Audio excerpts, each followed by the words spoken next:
Yuji fifth semester 2023-এ CC12 Bengali honours যারা করছো, এটা আধুনিক বাংলা উপন্যাসের কোয়েশ্চেন 2023-এর KNU ইউনিভার্সিটির।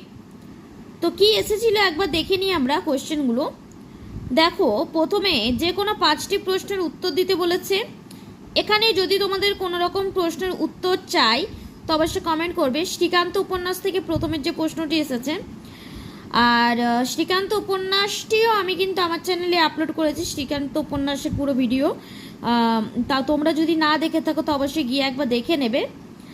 আর কোনো রকম যদি হয়, অসুবিধা হয়, তাহলে একবার জানাবে। আর এই যে বিভূতিভূষণ বন্দ্যোপাধ্যায়ের যে জন্ম সাল, সেটা কিন্তু তোমরা একটু মন দিয়ে পড়বে, এটা দিয়ে দেয়। যেমন ধরো এই যেমন 2023-এ এটা এসে গেছিলো।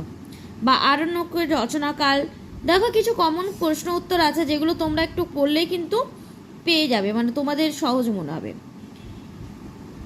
তারপরে এগুলো 2 নম্বরের প্রশ্ন দেখতেই পাচ্ছ। শ্রীকান্ত আরণ্যক দুটিতে উপন্যাস রয়েছে। আরণ্যক উপন্যাসটি অনেকের কাছে কঠিন মনে হয়েছে, কিন্তু আরণ্যকটা কঠিন নয়, তোমরা একবার পড়লে সহজ মনে হবে। আরণ্যক উপন্যাসের ভিডিও আমি দিয়েছি, আমার চ্যানেলে আপলোড করেছি, তোমরা না দেখে থাকলে অবশ্যই দেখে নিও। আর তোমাদের যদি কোনো রকম অসুবিধা থাকে উপন্যাসগুলো থেকে তো অবশ্যই কমেন্ট করবে। বা বেঙ্গলি সম্বন্ধে কোনো রকম যদি অনার্স করছো যারা, তাদের অসুবিধা থাকে তো কমেন্ট করবে। আমি যথাসম্ভব চেষ্টা করব তোমাদের ভিডিও দেওয়ার। এই দেখো, এই প্রশ্নগুলো এসেছে 5 নাম্বারের, যে কোনো 3টি করতে বলেছিল। আর মান 10-এর এখানে তোমাদের কমললতা আজও পর্যন্ত উপন্যাসী বিরল চরিত্র, অর্থাৎ কমললতার চরিত্র লিখতে বলেছে। ওর এমনই কপাল, চাইলে সমুদ্র পর্যন্ত শুকিয়ে যায়, পোড়া শোল মাছ জলে পালায়, উক্তিটি কার সম্পর্কে বলা হয়েছে, আর ওই ব্যক্তির কপাল খারাপেরই বৃত্তান্ত। আর আরণ্যক উপন্যাসের নামকরণে সার্থকথা। এই 3টি প্রশ্ন এসেছিল।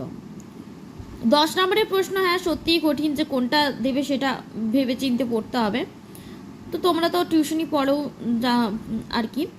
তারপরে দেখো, তারাশঙ্কর মানিক বন্দ্যোপাধ্যায়ের ছোট গল্প রয়েছে, সেটারও আমি কিন্তু ভিডিও দেব, কিন্তু অন্য চ্যানেল, মানে বারবার আমি ভিডিও দিতেই থাকবো, তোমরা কিন্তু দেখতে থাকবে। আর যেহেতু আমার কাছে কোয়েশ্চেন পেপারটা ছিল না, তাই আমি কিন্তু আমার ফোন থেকে এটা দেখাচ্ছি।